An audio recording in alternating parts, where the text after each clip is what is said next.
بات میرے آقا صلی اللہ تعالی علیہ وسلم کے معراج، اب یہاں سے سدرۃ المنتہا کے بعد جو مقامات تھے اللہ رب العزت کے حضور جو میرے آقا گئے ہیں، اللہ اکبر، وہ کیفیت کو ہم بیان نہیں کر سکتے، وہ کیسی تھی، وہ کون سی جگہ تھی، اور میرے رب کو میرے آقا نے کیسے دیکھا۔ حضور صلی اللہ علیہ وسلم سے پوچھا بھی صحابہ نے، تو حضور نے اتنا کہا، میں نے میرے رب کو بہت حسین شکل میں دیکھا ہے، لیکن کوئی چہرہ ایسا تھا یا کوئی ہاتھ تھا، کوئی پیر تھا، معاذ اللہ کے لیے کوئی جسم ثابت نہیں کر سکتے۔ یہ بھی یاد رکھیں آپ، اللہ کا کوئی جسم ہم ثابت نہیں کر سکتے، کیونکہ جو تمہارے عقل میں آ جائے وہ خدا نہیں ہے۔ اللہ رب العزت کو کوئی احاطہ نہیں کر سکتا، وہ سب کو احاطہ کیا ہوا۔ اب یہاں سے میرے آقا صلی اللہ تعالی علیہ وسلم فرماتے ہیں، مجھے آواز آئی اپنے رب کی طرف سے، اے احمد قریب آؤ، اے احمد قریب آؤ، اے احمد قریب آؤ۔ میرے آقا کا آسمانوں میں احمد نام ہے، زمینوں میں محمد نام، احمد بلایا جا رہا تھا۔ اس کے بعد رب تعالیٰ سے آپ قریب ہوتے گئے، قریب ہوتے گئے۔ حضور صلی اللہ علیہ وسلم فرماتے ہیں، رب ذوالجلال نے اپنے دست قدرت کو میرے سینے پر رکھا، جس کی ٹھنڈک میں نے محسوس کی، اور میں نے دیکھا زمین کے سارے خزانے میرے سامنے کھلے ہوئے تھے۔ میں نے آسمانوں اور زمینوں کی ساری چیزیں دیکھ لیں، اسی وقت میں نے پوری کائنات کو دیکھ لیا۔ اللہ رب العزت جس کے سینے پر دست قدرت رکھے، اب اس سے کون سی چیز چھپی رہے گی؟ اسی لیے میرے عزیزو، ہماری یہ محفل بھی میرے آقا کی نظروں سے چھپی ہوئی نہیں ہے۔ اللہ نے اپنے رسول کو وہ طاقت و قوت اور تصرف عطا فرمایا۔ اب اندازہ کریں، حضور پاک صلی اللہ علیہ وسلم فرماتے ہیں، اب جو راز و نیاز کی باتیں ہوئیں اللہ اور اس کے محبوب کے درمیان، اس کی ساری تفصیلات تو ہیں نہیں۔ اللہ تبارک تعالیٰ نے اپنے نبی سے کیا باتیں فرمائی، بہت ساری باتیں تھیں، لیکن جو امت کے لیے تھی وہ اہم باتیں تھیں۔ حضور پاک صلی اللہ تعالیٰ علیہ وسلم کو اس وقت میرے رب نے ایک آپشن دیا، اختیار دیا۔ ویسے تو خود اللہ نے بلایا ہے، آج میرے آقا جو مانگتے وہ مل جاتا، اور ملا بھی۔ اندازہ کرے، حضور صلی اللہ علیہ وسلم سے رب تعالیٰ یہ فرما رہا ہے، اے محبوب، آج تمہاری کوئی حاجت ہو تو بیان کر دو۔ اگر رسول پاک صلی اللہ علیہ وسلم، کیونکہ میرے آقا نے کبھی یہ نہیں کہا کہ مولا مجھے اب کسی چیز کی حاجت نہیں، بلکہ ہمیشہ ہم تیرے محتاج ہی ہیں۔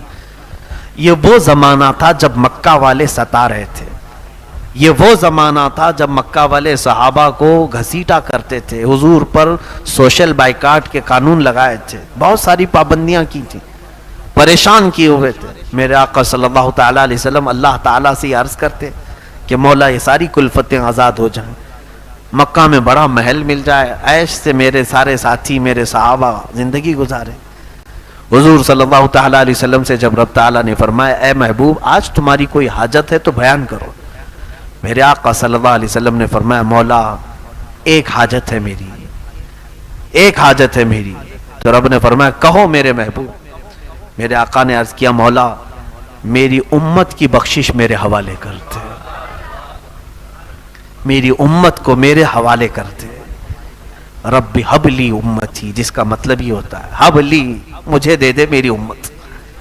جو نہ بھولا ہم غریبوں کو رضا، یاد اس کی اپنی عادت کیجئے۔ جو نہ بھولا ہم غریبوں کو رضا، یاد اس کی اپنی عادت کیجئے۔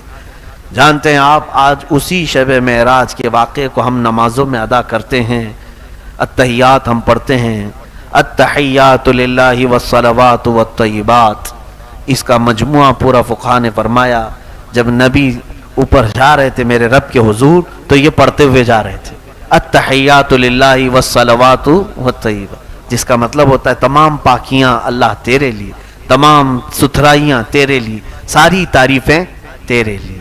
جب حضور نے یہ جملہ فرمایا تو رب تعالیٰ نے جواب میں یوں فرمایا، السلام علیکہ ایھا النبی ورحمۃ اللہ وبرکاتہ۔ دیکھیں سلام کون کر رہا ہے؟ میرے نبی کو اللہ خود فرما رہا ہے، اے نبی تم پر سلامتی ہو اور اللہ کی رحمت اور اس کی برکت۔ حضور کو سلام ملا کس کی طرف سے؟ اللہ کی طرف سے۔ اور اس کے بعد حضور صلی اللہ علیہ وسلم نے پھر دوبارہ یوں عرض کیا، دیکھیں یہ بھی موقع کیسا ہے، میاں اگر ہمیں کوئی بڑا آدمی سلام کر لے تو ہم کیا سوچیں کہ اب ہماری حیثیت بڑھ گئی، کسی اور کو یاد کریں نہ کریں. مگر حضور پاک صلی اللہ تعالی علیہ وسلم کو جب اللہ نے سلام فرمایا تو حضور آگے بڑھ کر یوں عرض کرتے ہیں والسلام علینا وعلی عباد اللہ الصالحین. مولا صرف مجھ پر نہیں، میری امت کے سارے گنہگاروں پر بھی تیرا سلام اور صالحین بندوں پر بھی تیرا سلام ہو. میرے آقا کہاں ہمیں فراموش کیے، کہیں ہمیں بھولے ہیں میرے آقا؟ رسول کریم صلی اللہ علیہ وسلم نے ہمیں کسی جگہ پر چھوڑ دیا ہے؟ اے میرے عزیزو، اللہ کے حبیب صلی اللہ علیہ وسلم نے جب یہ عرض کیا، سارے ملائکہ سن رہے تھے اللہ کا کلام اور نبی کا یہ کلام. حضور نے پہلے کیا کہا اللہ کی تعریف میں؟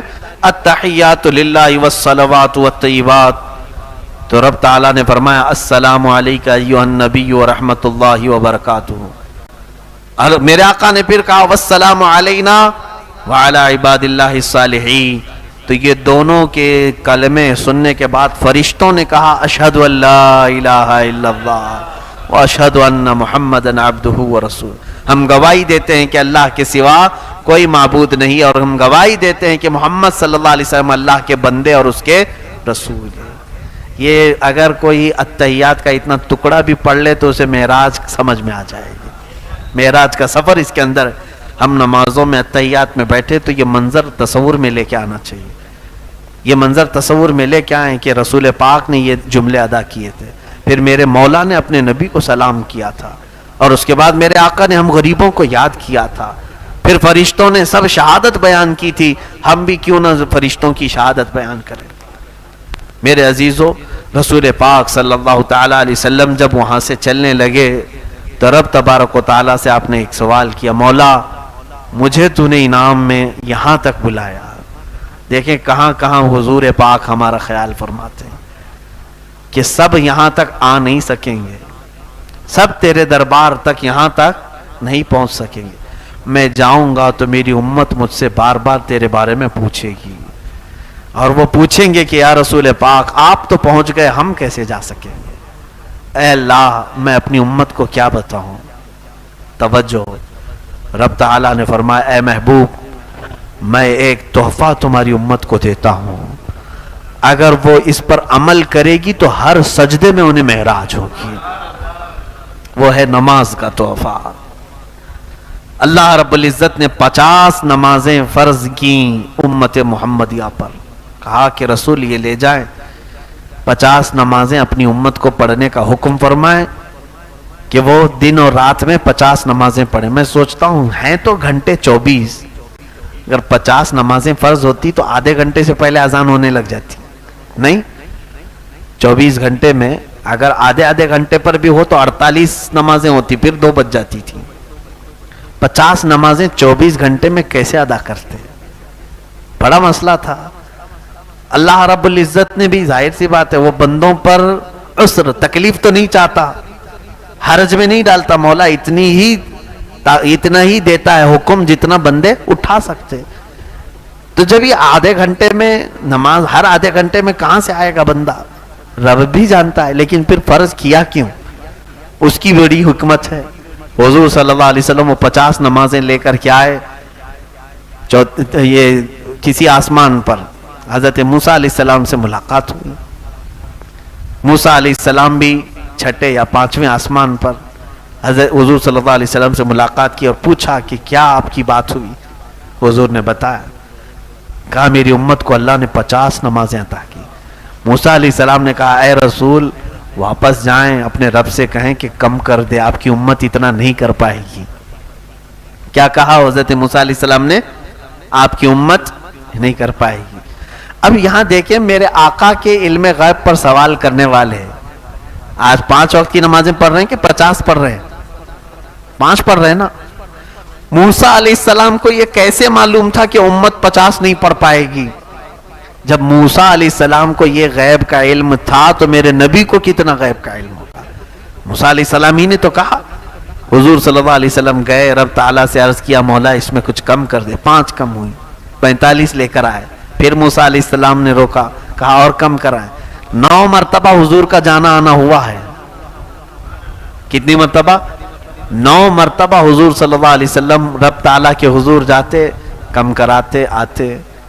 اب یہاں پر بھی بعض مفسرین نے لکھا ہے کہ ایک ہی بار میں ڈائریکٹ 45 کم کرا کے آ جاتے۔ اللہ کو بھی معلوم ہے جب حضور صلی اللہ تعالیٰ علیہ وسلم 5 لے کر کے آئے تھے، 45 گھٹ گئی، کتنی بچی؟ 5۔ تو حضرت موسیٰ علیہ السلام نے پھر کہا اور جائیے کم کرائیے، تب میرے آقا نے کہا اب مجھے شرم آ رہی ہے، اب حیا آتی ہے، اس سے کم کراؤ۔ لیکن رب تعالیٰ نے یہ فرما دیا، اے محبوب آپ کی امت یہ اگر 5 ہی پڑھے تو میں 50 کا ثواب دوں گا، 50 کا پورا ثواب دوں گا۔ یہ 5 میں وہ 50 نمازوں کا پورا ثواب ہے جو پہلے ہمیں فرض کی گئی تھی۔ اب یہاں پر مفسرین فرماتے ہیں ایک ساتھ کم کروا سکتے تھے، جا کر کے سیدھے کہتے 45 کم کر دے، 5 رکھ جائیں گے۔ موسیٰ علیہ السلام بھی ڈائریکٹ کیوں نہیں کہے اتنی کم کرا کے لے کے آ جائیے ڈائریکٹ؟ تو فرمایا موسیٰ علیہ السلام وہ تجلی جو کوہ طور پر دیکھ نہیں سکے تھے، جو ہلکی سی تجلی دیکھ کر غش کھا کر گر گئے تھے، موسیٰ علیہ السلام وہ رب ذوالجلال کی تجلیاں میرے مصطفیٰ کی آنکھوں میں دیکھ رہے تھے، میرے نبی کی آنکھوں میں دیکھ رہے تھے۔ آنکھوں میں آنکھیں ڈال کر کے مولا کو دیکھ کر آنے والی آنکھیں کیسی ہیں؟ تو اس لیے جب میرے آقا حضور صلی اللہ علیہ وسلم رب تعالیٰ کے حضور سے واپس آتے، وہ آنکھوں میں تازہ جمال و جلال میرے رب ذوالجلال کا، موسیٰ علیہ السلام توجہ سے دیکھتے اور پھر کہتے جائیے آپ۔ حضور صلی اللہ علیہ وسلم کا معاملہ یہ تھا، اپنے رب کے حضور جتنی بار جاؤں کم ہی ہے، بار بار ملاقات کروں، اور رب تعالیٰ یہ چاہتا ہے کہ میرا محبوب آئے جائے آئے جائے۔ حضور صلی اللہ تعالیٰ علیہ وسلم اخیر میں یہ تحفہ لے کر تشریف لائے معراج کے اس سفر میں۔ میرے عزیزو، یہ سفر یوں ہی کمپلیٹ نہیں ہوتا،